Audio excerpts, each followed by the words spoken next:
The morning sun streamed through the floor-to-ceiling windows of my newly purchased home, casting warm patterns across the hardwood floors I'd spent weeks selecting.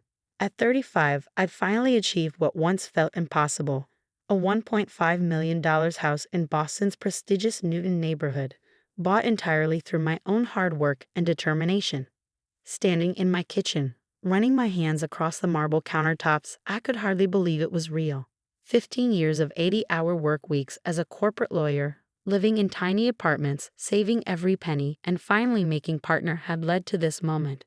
This house wasn't just a building, it was the culmination of my life's work. My phone buzzed with a message from my mother. "Don't forget, housewarming party at 2 p.m. Everyone's so excited." I sighed and checked the time. 10 a.m., 4 hours until I had to face my family's judgment. Being the eldest daughter in an Asian American family came with expectations. Expectations I had consistently failed to meet, at least in my parents' eyes. No husband at 35, no children, and worst of all, a career that took precedence over family obligations. My younger sister Olivia, on the other hand, was their golden child. Married with 4 kids by 30, a stay-at-home mom devoted to family. The doorbell rang, pulling me from my thoughts. I opened it to find my best friend and colleague Sarah, holding several bags of party supplies. "You look like you're heading to a funeral, not hosting a housewarming," she said, pushing past me into the foyer. "Maybe I am, the funeral of my peace and quiet," I replied, helping her with the bags. "You know how my family is." Sarah started unpacking decorations. "Listen, Emma, this is your day, your house, your achievement. Don't let them diminish that. If only it were that simple." In my family, individual accomplishments weren't celebrated. They were treated as communal assets. Every bonus I earned, every promotion I received, somehow translated into an obligation to help Olivia with her mortgage or pay for my niece's private school tuition. As we set up for the party, I couldn't shake a sense of impending doom. My family had been strangely quiet about my house purchase. Too quiet. Usually, they'd have something to say about my wasteful spending or how I should be saving for a family instead. At exactly 2 p.m., the doorbell started ringing. First came my parents, my mother critically eyeing every corner of the house while my father stayed silent as usual. Then aunts, uncles, and cousins arrived, carrying dishes and gifts, their eyes wide as they took in the spacious rooms and modern design. "So big for just one person," Aunt May muttered, not quite under her breath. "Such a shame you don't have a family to fill it," another relative added. I plastered on my lawyer smile, the one I used during tough negotiations, and kept greeting guests. Sarah stayed close, refilling my wine glass and stepping in when conversations got too pointed. At 2:30 p.m., Olivia arrived, late as usual. Her 4 daughters ran ahead into the house, her husband Tom trailing behind, visibly uncomfortable. Something in her expression made my stomach twist. She wore that look she got right before making a dramatic announcement. "Everyone gather around," Olivia called, clinking her glass. The room fell silent as my family turned toward her. "I have wonderful news to share on this special day." My mother beamed, already moving to stand beside her favorite daughter. I gripped my wine glass tighter. "As you all know," Olivia began, her voice dripping with false modesty, "Tom and I have been blessed with our 4 beautiful girls. But our house is just getting too cramped. So we've decided to make a change that will benefit everyone." The room leaned in. I felt Sarah's hand steadying my arm. "We're selling our house," Olivia declared, "and we're moving in here with Emma. Isn't it perfect? There's so much space, the girls will have a yard, and Emma won't have to be alone anymore." Applause broke out. My mother cried tears of joy. My father nodded. Aunts discussed bedroom arrangements. I stood frozen, my wine glass halfway to my lips, as my carefully built world began to crumble. "Isn't this wonderful, Emma?" my mother gushed, hugging me. "Now you can help raise the girls and you won't be wasting all this space." I finally found my voice. "Olivia, we haven't discussed this." She waved me off. "Don't worry about the details. Tom already listed our house, and Mom helped me plan out the rooms. The girls can take it upstairs, and you can have the guest room, perfect for your late nights at work." "You listed your house?" I repeated, my lawyer instincts kicking in. "Without even talking to me?" "We knew you'd say yes," my mother chimed in. "You've always said you wanted to be a good aunt." Olivia needs this more than you do. The room fell quiet, watching us. The weight of expectation pressed down. Dutiful daughter, generous sister, childless woman who should sacrifice for her family. Actually, I said, my voice steady, we need to discuss something. I walked to my home office and returned holding a document I hoped I wouldn't need today. Olivia, about that house you're selling, the one you and Tom bought 3 years ago for $600,000? What about it? Tom asked warily. The one I provided the down payment for? The one with a legal agreement that says any sale or transfer must have my written approval. Silence. What is she talking about, Olivia? My mother asked, confused. It's nothing, Olivia said quickly. Just some paperwork Emma made us sign when she helped with the down payment. Not just helped, I corrected. I fully funded the $120,000 down payment. That agreement gives me 20% ownership, and no sale can proceed without my consent. Tom ran a hand through his hair. Look, Emma, we can work something out. We'd already have buyers and… The house isn't for sale, I cut in. Not without my approval. And as for moving in here, that's not happening either. You can't do this, Olivia snapped, losing her composure. We told the girls. The house is already listed. Then unlist it, and explain to your daughters that you made promises you had no right to make. My mother stepped forward, fuming. Emma, how dare you treat your sister this way? After all we've done for you. I laughed bitterly. Done for me? Let's talk about that. About how I've supported this family since my first job. Paid the down payment on Olivia's house, the kids' school, vacations I never get to join because I'm always working. I opened my banking app. Want to see the numbers? I've kept track of every penny. That's what family does. My mother cried. We help each other. No, I help everyone else. And the one time I do something for myself, you try to take that too. Olivia started crying. But where will we go? We told the buyers we're moving in 30 days. That's a problem you created. I suggest you call your agent and fix it. Chaos erupted. Relatives took sides. Some defended Olivia. Others quietly supported me. My mother sobbed. My father stayed silent. Sarah appeared beside me. Security's on standby. Just say the word. I looked around my beautiful new home, now full of noise and judgment. Not how I imagined this day, but maybe necessary. Everyone needs to leave, I announced. Now. You can't throw us out, my mother shrieked. We're family.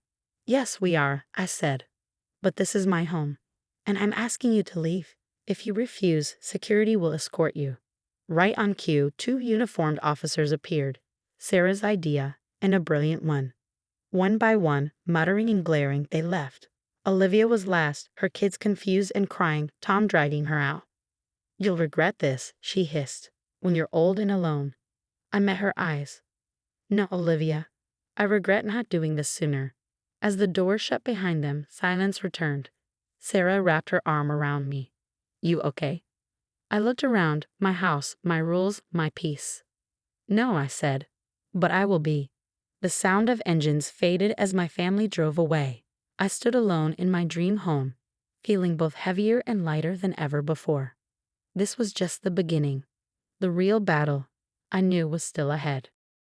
The aftermath of the housewarming disaster came in waves. First were the text messages, hundreds of them, flooding my phone with a mix of guilt, anger, and manipulation. Your sister is crying herself to sleep every night. Mom.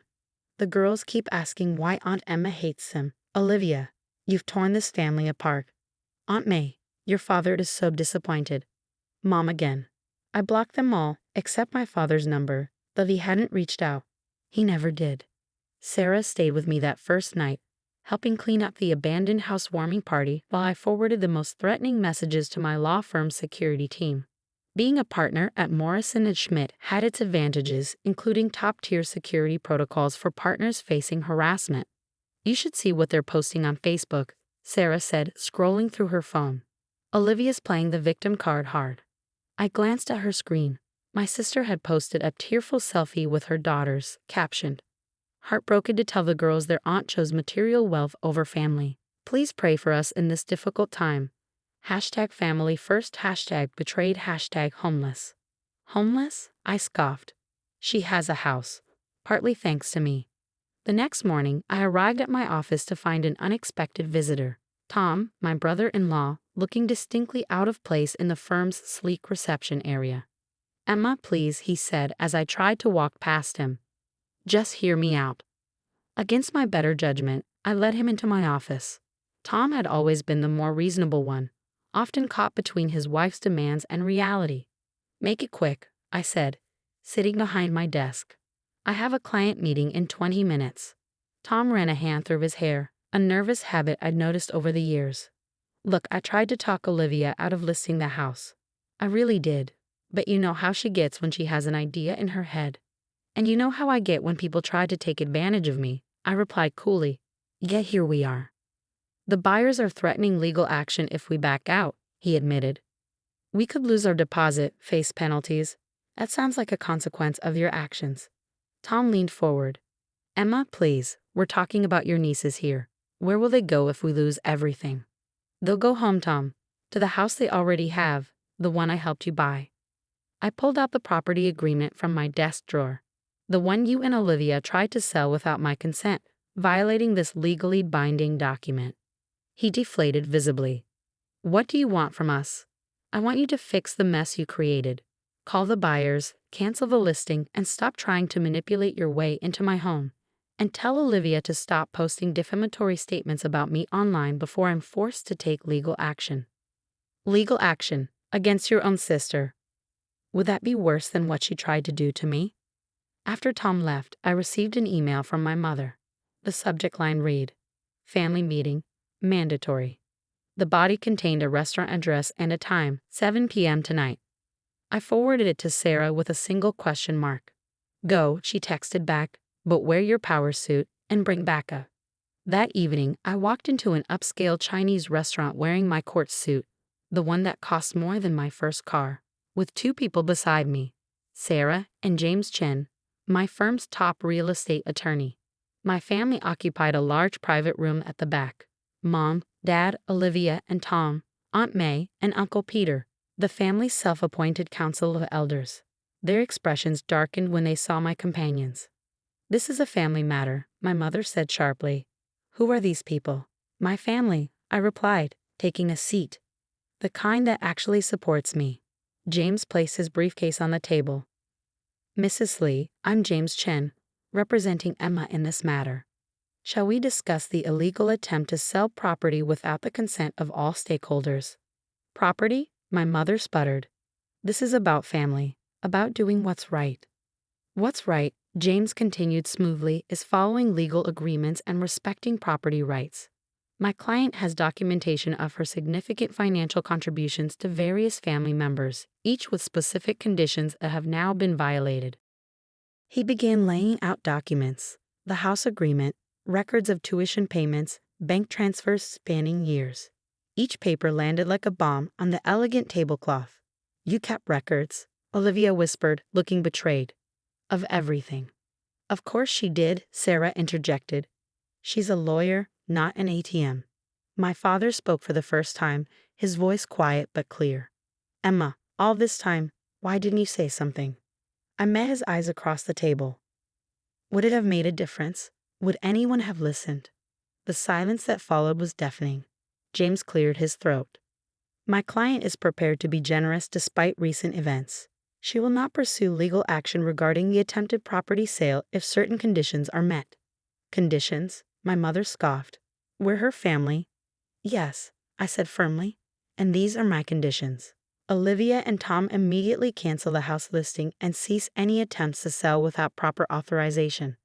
All social media posts implying I've abandoned or betrayed the family must be removed. My home is mine. Any future attempts to claim it or move into it will result in immediate legal action." "And if we refuse?" Olivia asked, her voice trembling. I opened my briefcase and pulled out one final document.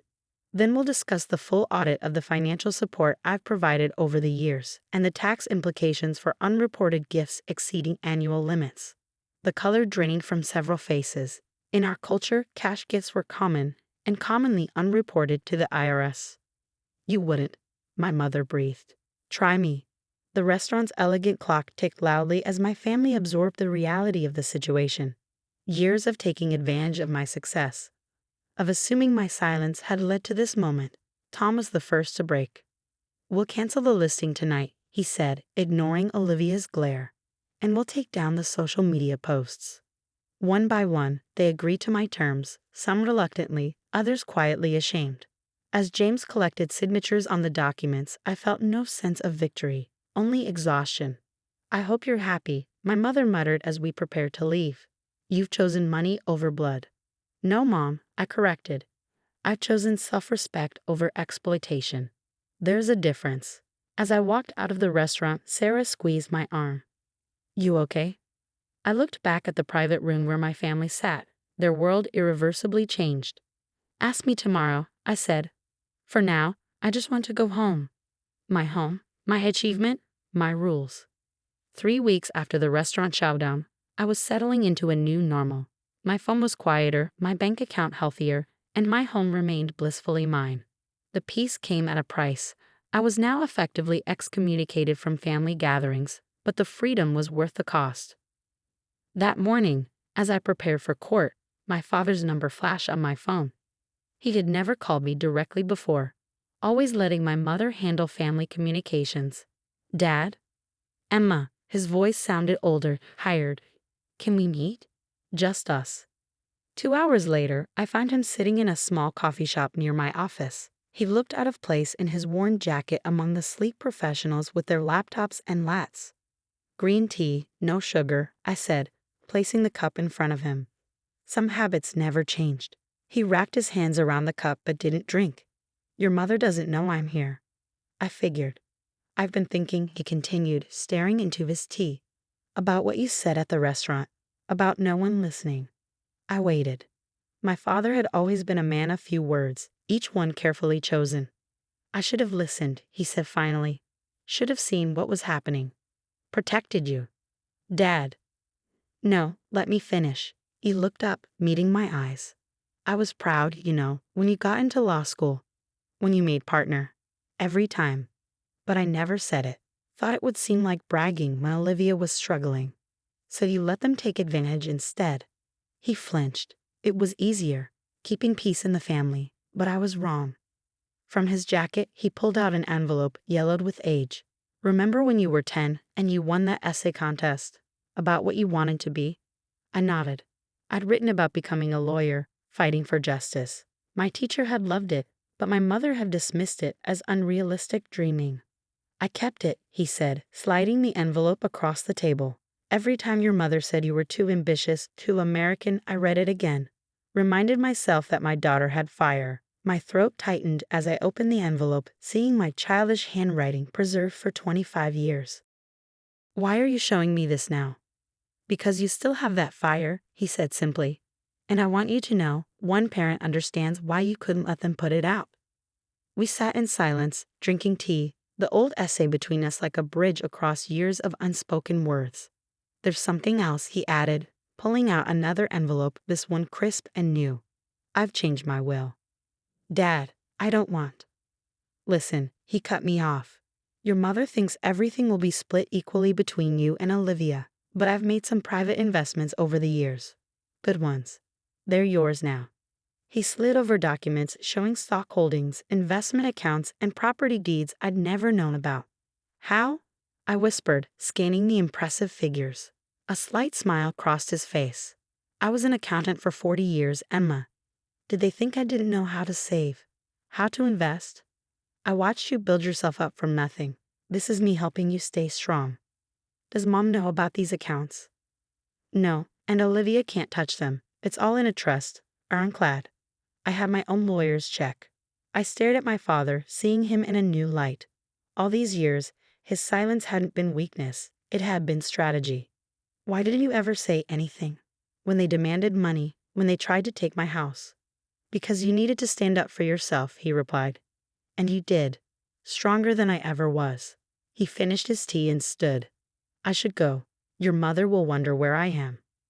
"Dad," I called as he turned to leave. "Thank you. Not just for this," I gestured at the documents, "but for seeing me." He nodded once, then hesitated. "That house of yours, the one they're so angry about, It's exactly what I dreamed of giving your mother one day. But she was never satisfied, always wanting more. Don't let them make you feel guilty for protecting what you've earned. After he left, I sat looking at the two envelopes, my childhood essay and my father's secret legacy. Both represented different kinds of protection, different ways of showing love. My phone buzzed with a text from Sarah. Emergency family meeting called at your parents' house tonight. Your mom's going nuclear about something. Want backup. I looked at the trust documents, realization dawning. Someone must have leaked information about Dad's private accounts. No, I texted back. I think it's time I handle this one alone. Sometimes the biggest battles aren't fought with lawyers and documents, but with simple truths long hidden. And tonight, I had truth on my side. As I drove to my parents' house, I realized I wasn't angry anymore. I felt something else entirely: pity. Pity for a family so focused on taking that they never learned the value of earning. Pity for a sister who thought entitlement was the same as love. Pity for a mother who confused control with care. But mostly, I felt grateful for my father's quiet strength, for my own resilience, and for finally learning that sometimes protecting yourself is the greatest achievement of all. The family meeting was exactly as chaotic as I expected. Walking into my parents' living room felt like entering a war zone. My mother pacing furiously, Olivia crying on the couch, and various relatives murmuring among themselves. You, my mother pointed at me. Did you know about this? Did you convince your father to betray us? I took a seat in my father's old armchair, feeling strangely calm. I just found out today, same as you. Liar, Olivia shrieked. You've been plotting this all along. First the house, now Dad's money. Dad sat quietly in the corner, meeting my eyes with a slight nod. He'd chosen his moment well. Actually, I said, pulling out the childhood essay he'd given me earlier. Let me read you something. Written by a 10-year-old girl who dreamed of being a lawyer. We don't have time for your childhood nonsense, Mom snapped. Make time, Dad said, his voice firm. Everyone fell silent. He so rarely commanded attention that when he did, it mattered. I began reading. When I grow up, I want to be a lawyer because I believe in earning what you get. My father taught me that nothing worth having comes free. He works hard every day and never complains. I want to be like him. The room was silent when I finished. My mother had stopped pacing. That little girl worked her way through law school, I continued. She lived on ramen noodles and worked 3 jobs. She succeeded not because of family support, but despite family demands. And now she's learned something important. Protecting what you've earned isn't selfish. It's necessary. But we're family, Olivia whispered, her anger deflating. We're supposed to share everything. No, Dad stood up. Family is supposed to help each other grow, not tear each other down.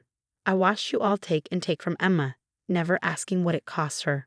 That stops now. My mother turned on him. You had no right to hide those investments. Like you had no right to try stealing our daughter's house. He countered. I earned that money, just like Emma earned hers. Just like both of you need to learn to earn your own. The truth hung in the air, heavy and unavoidable. So what now? Aunt May asked into the silence. We just pretend none of this happened. I stood up, smoothing my skirt. No, now we start over, with new rules. No more demands. No more guilt trips. No more treating my success like a family resource. And if we don't agree, my mother challenged, then you'll lose both of us, Dad said, moving to stand beside me. Because I'm done watching you destroy what we've built. Looking around the room at my family's faces, shocked, angry, resigned, and in a few cases, understanding, I felt the last weight lift from my shoulders. I love you all, I said sincerely. But I love myself too. My house remains mine. My money remains mine. And Dad's investments remain his to distribute as he sees fit. Those who can respect these boundaries are welcome in my life. Those who can't, I shrugged. That's their choice. As I turned to leave, Olivia called out, Emma, wait. I paused at the door. I'm sorry, she said softly. I never realized, I never thought. I know, I replied. Maybe that's the problem. Start thinking now. Start earning. You might be surprised how good it feels. Walking out into the evening air, I heard footsteps behind me. It was Dad. Need company for dinner? He asked. I smiled, linking my arm through his. Always. As we drove away from the house where I grew up, I realized something profound. Sometimes the happy ending isn't about everyone coming together in perfect harmony. Sometimes it's about finding the strength to stand alone, or in my case, discovering you were never really alone at all. My phone buzzed with a text from Sarah. How'd it go? I typed back, family dinner at my house this weekend, just me and dad. Want to join? Because sometimes the family you rebuild is stronger than the one you were born into.